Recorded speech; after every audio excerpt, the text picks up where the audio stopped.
Welcome to Blueprint Boost for Contractors, the podcast that's your go-to source for unlocking the secrets to successful marketing, gaining valuable insights, and growing your contracting business with less stress. Your host is David Brooks, and he's thrilled to be your guide on this journey. As a seasoned expert in the contracting industry, David understands the challenges you face. That's why each episode is crafted to provide you with actionable strategies and proven blueprints to boost your business to new heights.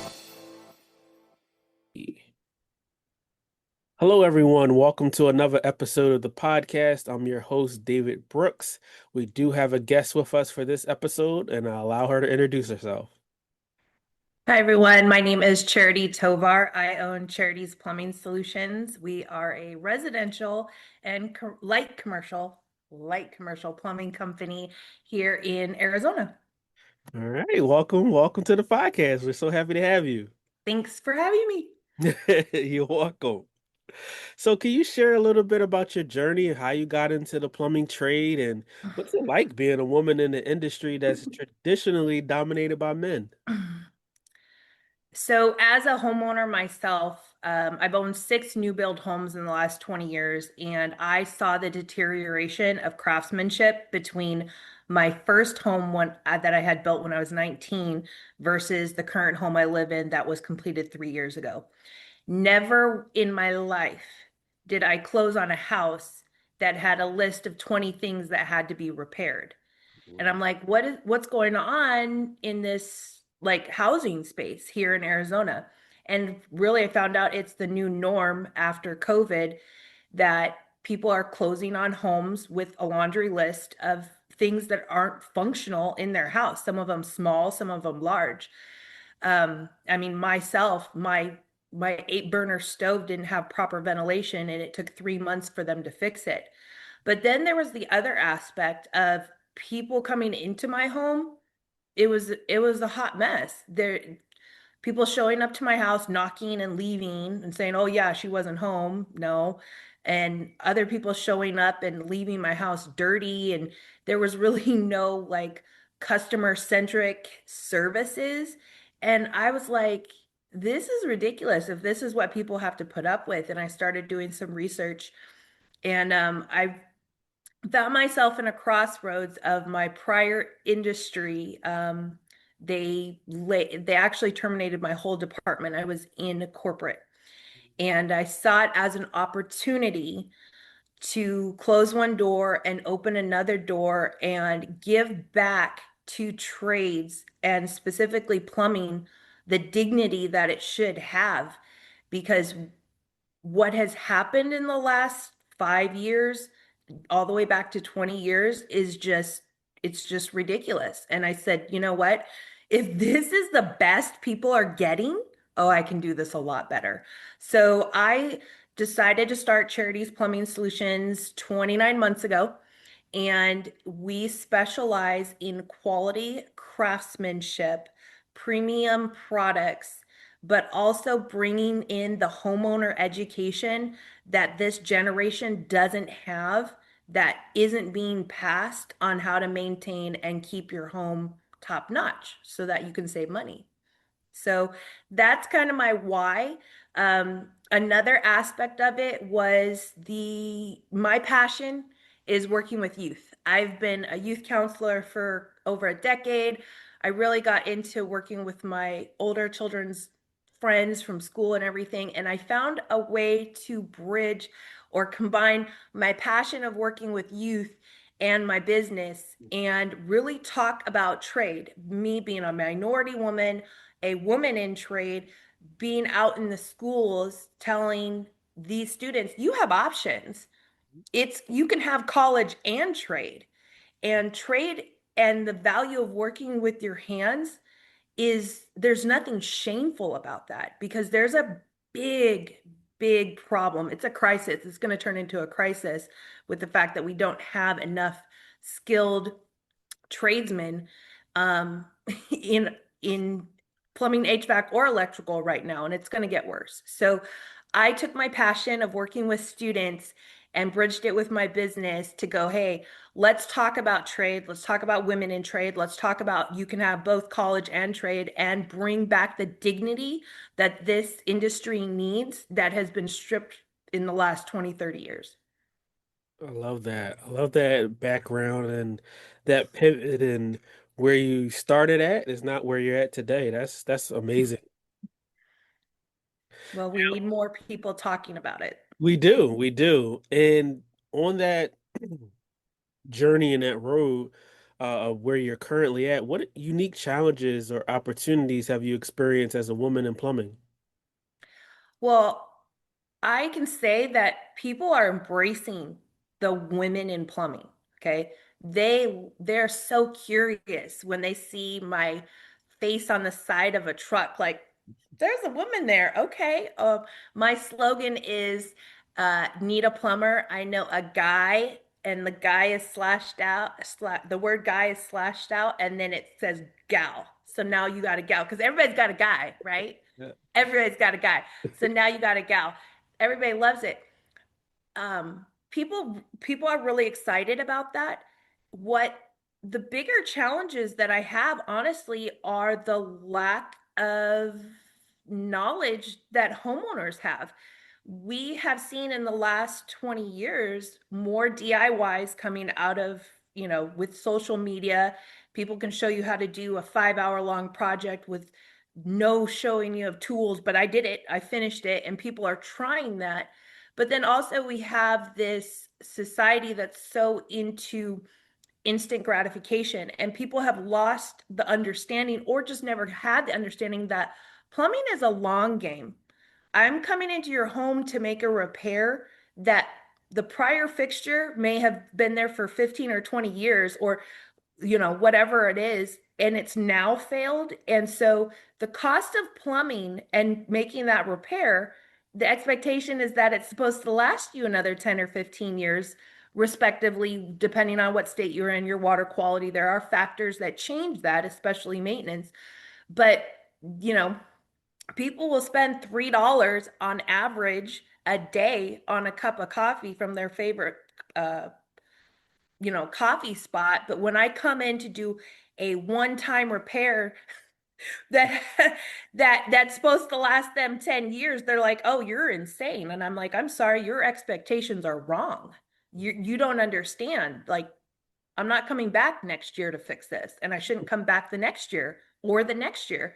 You got 15 years out of it. Hopefully you can get about the same amount." And that's what that cost to get quality craftsmanship. And and and it's just interesting because we've gone to such a society that's like, ooh, DIY, and oh, I can get Amazon to deliver this in five minutes for $20. But it's really just a societal shift of not understanding that this is the cost of what it is.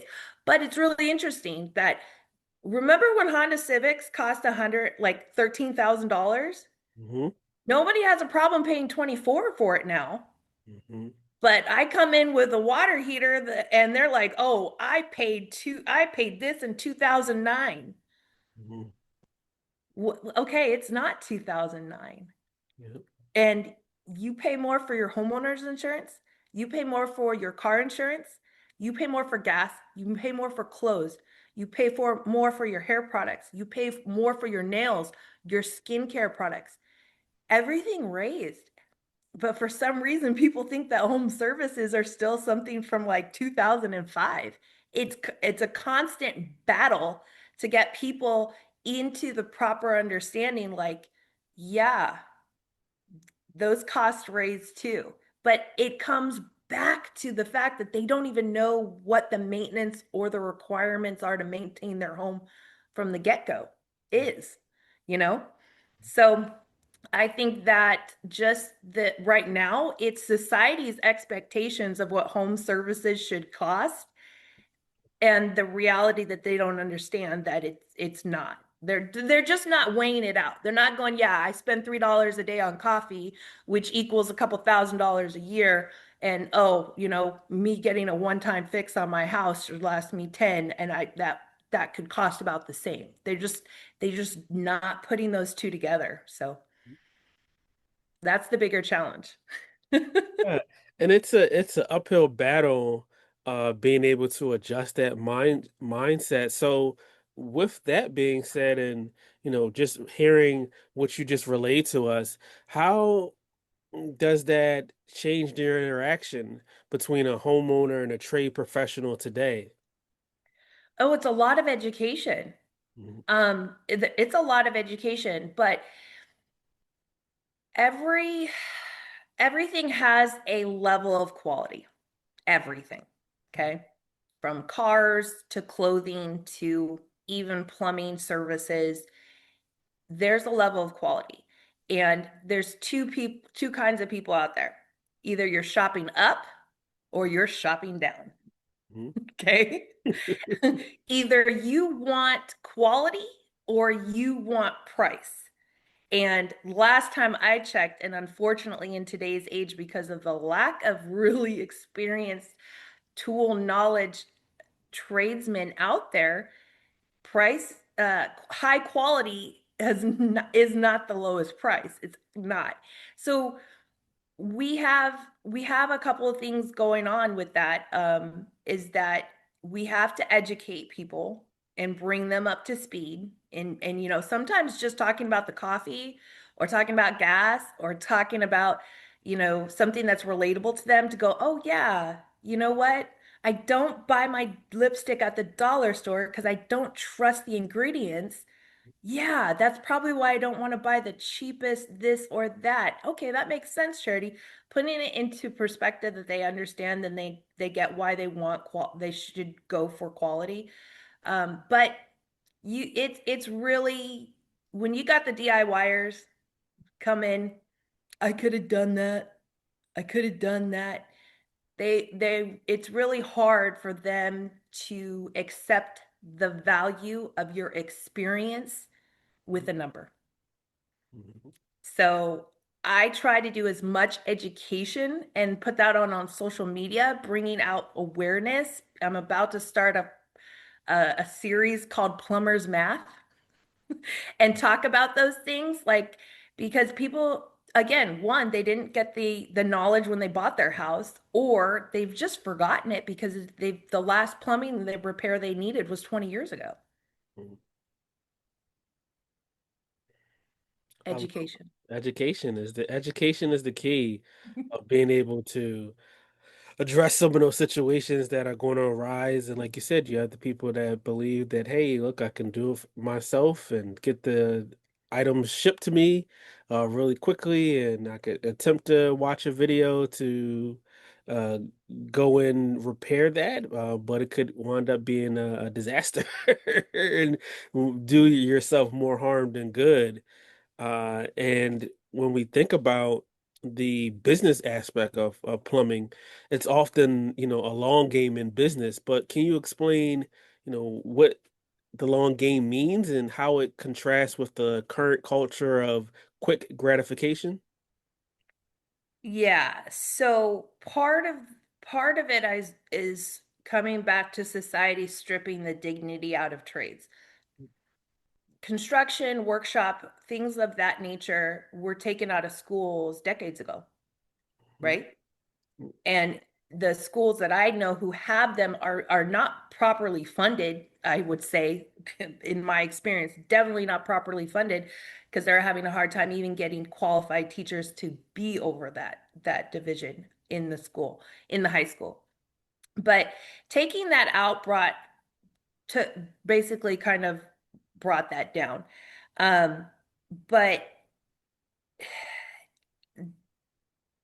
the in Amazon, Sheen, Timu, all of these very quick gratification, same day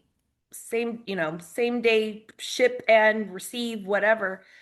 It really has it has shifted the culture, and it's in the younger generations. I would say all the way up to 40 years old. Okay, I'm 42. And I see this all the time in my generation, is that, oh, because of that, they just don't think of, okay, I got this today for $5. Okay. And yeah, it may last or whatever serve its purpose for, a year or whatnot. But we have a culture, fast fashion, okay? Stuff that's not made to last because there's going to be the next season and the next fashion and the next whatever. So that is really made cheaply, but we have a lot of options for cheap materials and cheap products online that people are trying to compare to quality, more professional, or I say sometimes contractor grade products, and there's a big disparity between the value and the cost of those things. And it comes back down to education because unless if you buy something online and you're like, oh, okay, great, I got it for, $20 and it lasts you 8 months, you're like, okay, I got my money's worth out of it. Okay. But if a homeowner goes 15 or 20 years before a major repair, okay, they're seeing it as like, okay, yeah, you fixed my problem right now. But they completely forget that, okay, that repair right now failed 15, it took 15 years for it to fail, but the expectation is that it's gonna last you another 15. And I mean, realistically, I am a small company. I can get out as much social media as I can to give out that educational awareness. But until this country really puts the value back into trades socially and puts it out there, it's a battle that us trades are trying to do ourselves right now. And yeah, there's some media around it and this and that, but until we have a shift with the actual parents of this next generation, until we have a shift of the current homeowners understanding that short plumbing is not short-term gratification. It's, yes, I got my gratification, but what I am buying is the satisfaction that I can use that feature, that repair is done correctly, and I'm gonna get it for 10, 10-ish, whatever years, whatever it can be. And it's just not there. I mean, how many times have you scrolled through something on online and you're like, oh, the fastest, the fastest. Oh, I'm gonna get this because it's the fastest. You don't care what it is. You just get it because it's the fastest, because you needed it right now. That mentality does not work in plumbing. It's not gonna equate to quality and fast. You're going to spend more money when you get something as fast as possible because quality isn't necessarily the fastest thing possible, okay? So, that's a pretty long answer, but I mean, we have to have a societal shift. It's hard. It's Mhm. hard. Yeah, the mentality, like you said, has to change, and the culture now is just so geared toward, like you said, fast and same day and uh, low prices and in society that's viewed as acceptable, right? And people's mentality is, like you said, I paid this 10 years ago, and I'm still thinking like this is 10 years later, the price needs to be somewhat close to the same. But like you said, with cup of coffee, with buying a car, or even purchasing a house, it's like, you could buy a house, in 1920 for how much, Now look at the average cost of a house. So, but people still buy houses, right? They still get the cars that they want. But when it comes to something important like a fix or something that's going to provide them with everyday comfort, they get outraged. Yeah, and remember what separates us from third world or second world countries? Running water Mhm. and a functioning sewage Yep. system. If water backs up in your house, you're going to get mold. If sewage backs up in your house, you're going to get mold. You can't live in those conditions.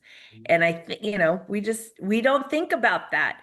Um, but it is also to the last part of that, with the interactions with homeowners too, having to actually validate our value of experience is something that's been pretty interesting in the last 2 years.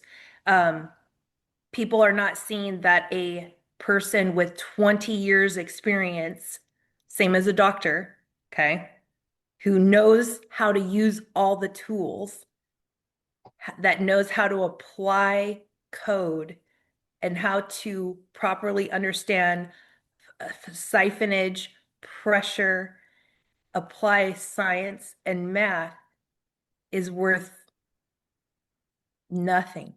Mhm. Nothing. I get emails all the time. I can't believe you charged me this, and it's broken down into an hourly rate. And I said, it's today's, cost of one, running a business, but two, you had that problem fixed in a timely manner and you enjoyed it.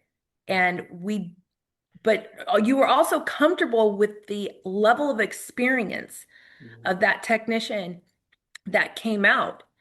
And that technician didn't just grow overnight. Mhm. And that's where, stripping the value, and stripping the dignity of a person who's had 30 years in experience in that, they don't they don't want to put a number on that. Mhm. And it's quite interesting to have these conversations where people completely negate the fact that that person with 20 years experience has value. Mhm. It's uh it's interesting because people will glance over or look over that experience that's needed, right? So when we get into the experience and then also the pricing, like how can homeowners differentiate between a fair price and a price that's either too low or too high? Definitely price shop is fine, but it's about comparing apples to apples, okay? There should be a scope of work about what's being done and what's not being done, especially in some major repairs. And we find that quite often cut corners are cut, and our estimates are not apples to apples. Um, but also the society and homeowners do need to understand, if you are really looking for quality work, it's not going to be the cheapest option. Mhm. I have never ever seen the cheapest option be the best high level of quality work. It just, I mean, have you? No. Exactly. So, if you come in mid-range, or if you're, either you're shopping up or you're shopping down, but it's important to decide, am I looking for high value, high quality? Am I looking for craftsmanship? Or am I looking for price and just slap it on the wall, regardless of how angry my wife looks after it's done because it was just put up there? Mhm. you know yes, it works, but yeah, okay, it works, but it is not craftsmanship. Okay. I mean, those things homeowners have they have their levels of what quality looks like. I have been on multiple jobs doing estimates with male and female homeowners who are like, okay, I really like this idea, and I look at it and go, hey, the functionality is there, but can we change this around to be more aesthetically pleasing? Or maybe look at, making sure that we have that conversation with the other homeowner about the finish and the fixtures, and making sure that it's uniform with the rest of what they plan to do with the bathroom. Like those details, yeah, here, $2,500, I'll get it done. And then somebody comes home and they're like, what is this? Well, it works. Yeah, but it looks like a hot mess. And that's the type of stuff that people don't think about when they're like, oh, high level of craftsmanship. Yeah, it should match my bathroom. Or, hey, I just got it done. And you know what? It's there. So you really need to decide what side you're on, and then ask questions. Um, and definitely, definitely research a company with their ROC number. Arizona is the Wild West, and we have unlicensed contractors doing work. We have licensed contractors that are kind of shady. They are, okay? But do some research before you just pick somebody off of Facebook too. That's probably my biggest Facebook or Instagram. It's like, oh my gosh, yeah. Oh, I had this guy DM me and I got this done and don't want to work with him. They put this stuff up and it's like, did you do any research beforehand? I mean, my business, I stand up to the highest level of craftsmanship, the highest level of products, and the highest level of service. So you can find me. I'm on Google. Why? Because you can leave a review. I'm on Yelp. I'm on the Better Business Bureau. I'm with, I have all of my social media. You can find me, but get your estimates, figure out what side you're on, quality or price, but then research the company because, this is one thing that's really funny too is I get my clients who are like, the neighbor told me I could get it cheaper. And I was like, okay, great. She goes, you know what I told him, Charity? I'm not looking for cheaper. I'm looking for it to be correct. Mhm. So pick which side you're on because if you're happy with the work and your neighbor comes and says, I got a cheaper guy, are you looking for cheaper? Mhm. It's Pick a side. pick a side. Quality? Are you shopping up or are Mhm. you shopping down? And if you're shopping down, please don't call me. Yeah. I don't operate in that space. I operate in high quality premium. And you have to, having a conversation for a long time, industry expert, and we were just talking about the quality, right? And pricing. And he's like, I've never been the lowest price. I've always been the highest price in my area, but I always stand behind my quality. Like my guys are not coming back to fix something that they messed up on. Like we pride ourselves in training and doing it right, and so we get the job done, and that's how we're able to still outperform everybody else in the area, even though we're, double the price at times. But it's just because of the quality and they're instilling the value that's there. And so you have to be able to educate the homeowner. You have to be able to give them that world-class experience so you can charge the rates that you need to be able to charge because business has overhead. You have equipment, you have team members that you have to pay.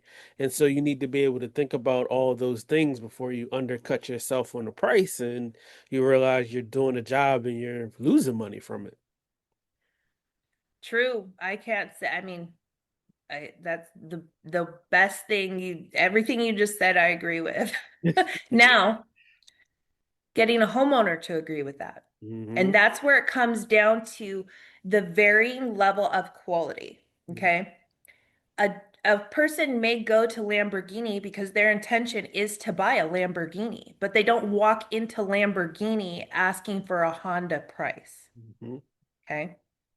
So there's homeowners all over the country, all over Arizona, who are in a range and they're going to stay in that range. And they'll try to get as much as they can out of a contractor.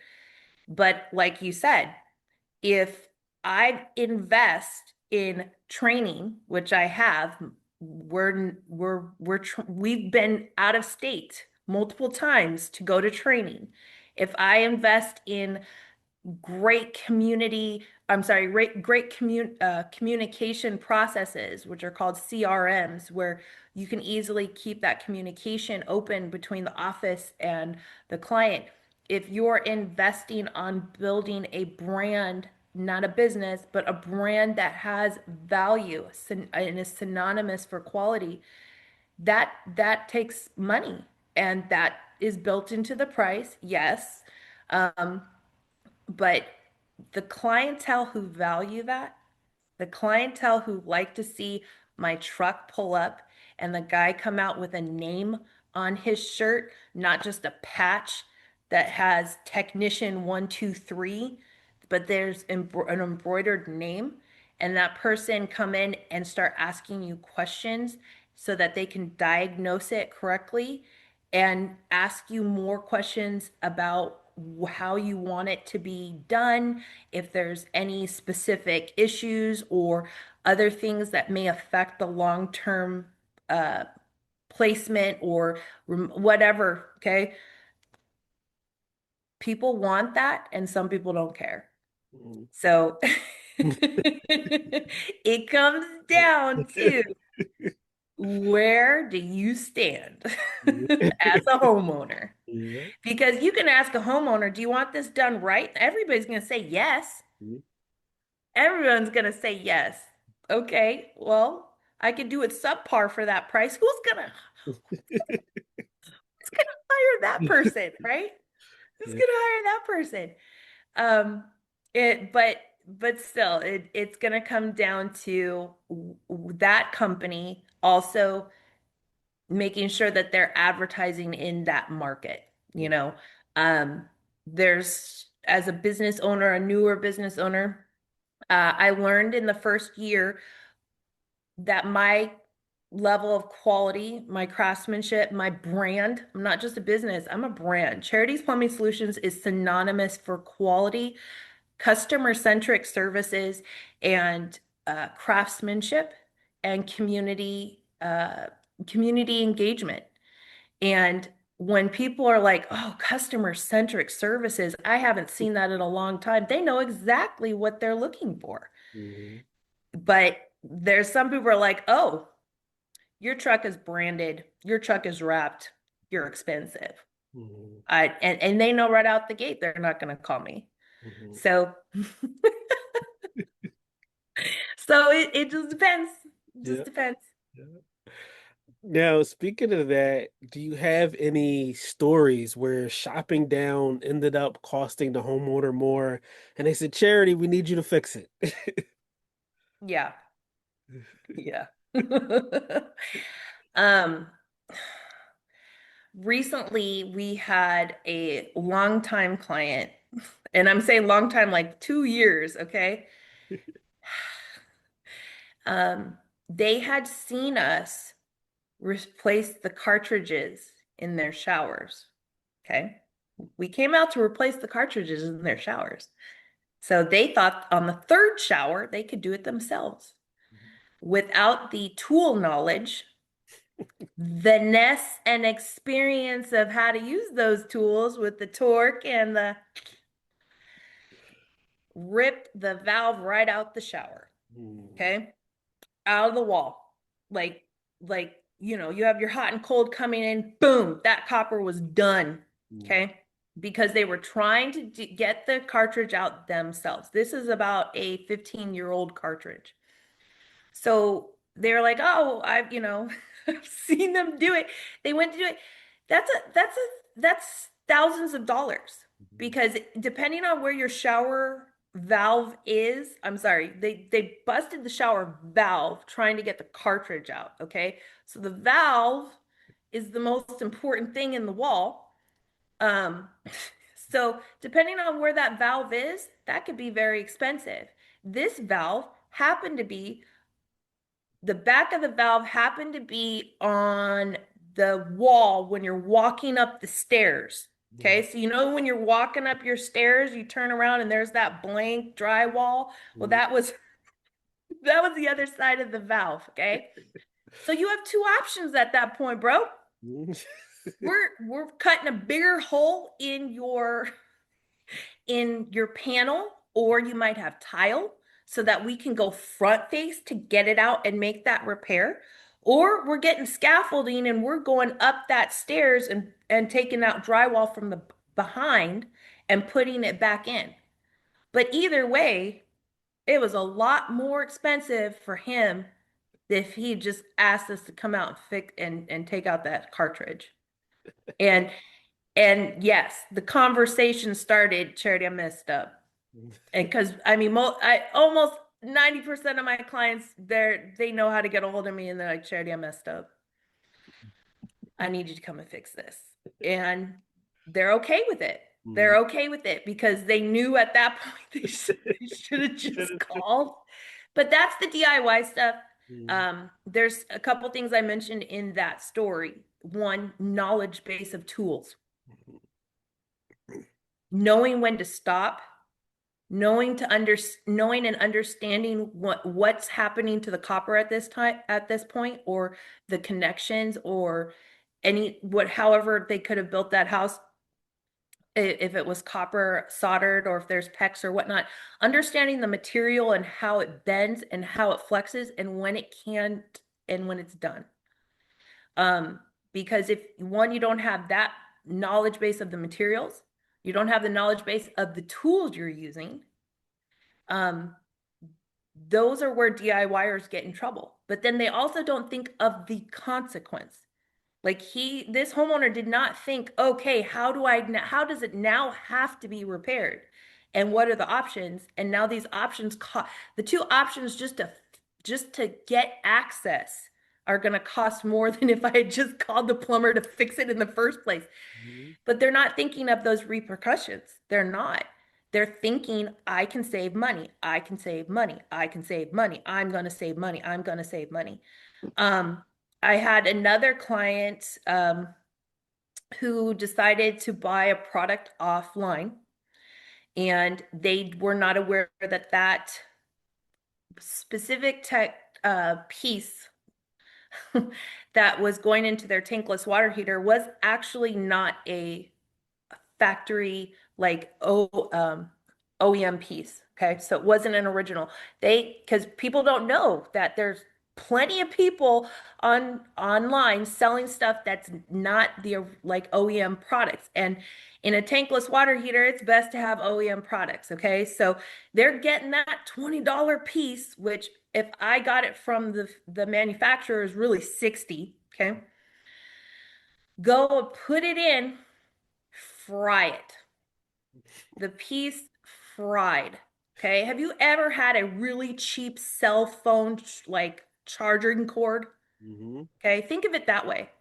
The super cheap cell phone charging cords, they get all hot and then you're like, something's going to burn down. Same thing. Okay. I got this $20 part. I'm going to have my dad, who's an electrical engineer, go in and put it in. Fried the electrical component to this tankless water heater. Charity, can you come out and fix it? Yeah, sure. Listen, tankless water heater customer service representatives go on video chat. Okay. I pull out, get out, the rep's like, okay, who put that in? And I was like, wasn't me, homeowner. Oh, you violated the warranty specifications. You're not covered. That is another thing that people really need to understand. Just because you buy it online doesn't mean it's OEM, doesn't mean it's the manufacturer's part, and you will avoid very expensive products, and they will figure it out in a heartbeat. They'll figure it, the manufacturer will figure it out in a heartbeat. Okay. So yeah, those are my two stories. Love it. I love it. So much value there. Oh man, yeah. Customers will get themselves in a jam, unfortunately. Yeah, I mean, not to say that there are plenty of success stories out there of people who are like, yeah, I did it myself. Great, you did. Okay. But YouTube University is not accredited. Social media, Instagram is not accredited. I don't show how I do my jobs because I don't want somebody who doesn't understand the difference between a drill and an impact drill to go at it. Okay, because they don't have the tool knowledge. And I've been, I've gotten a couple of comments like, show your work. Nah, man, I'm not trying to be like, oh, you're doing that wrong. That's fine. That's fine. I'm about education, bringing out the awareness, making people think. But my quality is, my reviews, my business growth, who I work with, this public and speaking engagements that I'm being invited to, the people who endorse me, that speaks to my quality, that speaks to my technicians, that speaks to my business ethic, and that's more important than me showing how I did a whole tankless water heater replacement online so that somebody could go try to do it themselves and be like, I tried it like Charity. No, no, because there are too many crazy people to try to do that. But